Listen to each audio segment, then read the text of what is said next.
বের করে যারা বিগত 15-16 বছর যারা শাহাদাত বরণ করেছে, যারা গুমের শিকার হয়েছে, তাদের প্রত্যেকের পরিবার থেকে তাদের ভাই তাদের আত্মীয় স্বজনকে চাকরিতে দিয়ে তবে না দেশের সেবা করলে দেশ উপকৃত হবে। কারণ তারাই প্রকৃত দেশপ্রেমিক, তারা ফ্যাসিবাদ বিরোধী।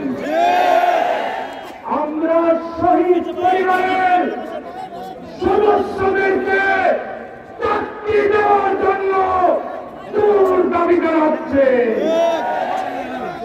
বন্ধুরা, আজকে নির্বাচন দেওয়ার জন্য অনেকে দাবি করছে।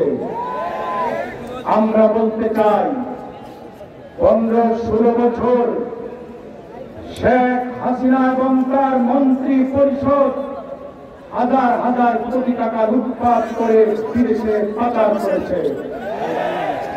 পরিষ্কার কথা, দেশের সম্পদ বিদেশ থেকে যদি ফিরিয়ে না আনা হয়, বাংলাদেশে সুষ্ঠু নির্বাচন হতে পারে না। মুগ্ধ আবু সাঈদ এবং ছাত্রদের রক্তের দাগ এখনো শুকায়নি। আমার ছাত্র ভাইদেরকে যারা হত্যা করেছে, তাদেরকে বিচার না করা পর্যন্ত বাংলাদেশে কোন সুষ্ঠু নির্বাচন হতে পারে না। সুতরাং আগে শেখ হাসিনার বিচার হবে, ফাঁসির কাস্টে ঝুলতে হবে, তারপরে নির্বাচন, তারপরে কোনো নির্বাচন নয়। শেষ কথা বলতে চাই, শেষ কথা বলতে চাই, 15-16 বছরে বিরোধী দল বিএনপি, জামাত, অন্যান্য বিরোধী দলের নেতা কর্মীরা রক্ত দিয়েছে, জেলে গিয়েছে। বাংলাদেশ আওয়ামী কংগ্রেস তার নেতৃবৃন্দ রক্ত দিয়েছে, জেলে গিয়েছে, নির্যাতনের শিকার হয়েছে। সুতরাং কোন সংঘাত, কোন আলোচনা বাংলাদেশ আওয়ামী কংগ্রেস এবং মৌলানা মামুনুল হককে ছাড়া অর্থবহ হতে পারে না। কোটি কয়েক রাজনৈতিক দলকে নিয়ে যে সংলাপ করা হচ্ছে, এই সংলাপ আমরা প্রত্যাখ্যান করছি, প্রত্যাখ্যান করছি। মিডিয়ার বাইরে কান দিয়ে শুনুন, মামুনুল হক এবং বাংলাদেশ খেলাফত মজলিসকে ছাড়া বাংলাদেশে কোনো অর্থবহ সংলাপ হতে পারে না। আজকে আমার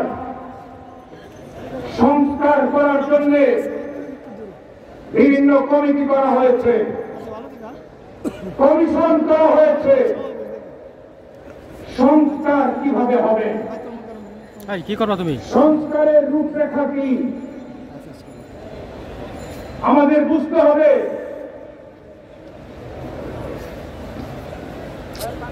দেশের সাংবিধানিক সংস্কারের প্রয়োজন, নির্বাচন ব্যবস্থার সংস্কারের প্রয়োজন, প্রশাসনের রন্ধ্রে রন্ধ্রে যে ফ্যাসিবাদের বীজ বাষ্প শেখ হাসিনা ঢুকিয়ে দিয়েছিল, আমরা মনে করি সর্বক্ষেত্রে সংস্কার প্রয়োজন। এই সংস্কারের মূলনীতি কি হওয়া উচিত? এই সংস্কারের মূলনীতি হওয়া উচিত আল্লাহর রাসূলের আদর্শ। আল্লাহর রাসূল জাহিলিয়াতের যুগে একটা বর্বর জাতিকে সংস্কার করে গোটা দুনিয়ার আদর্শ এবং মডেল জাতিতে রূপান্তরিত করেছিলেন। আজকে সংস্কারের জন্য যখন আমরা শুনি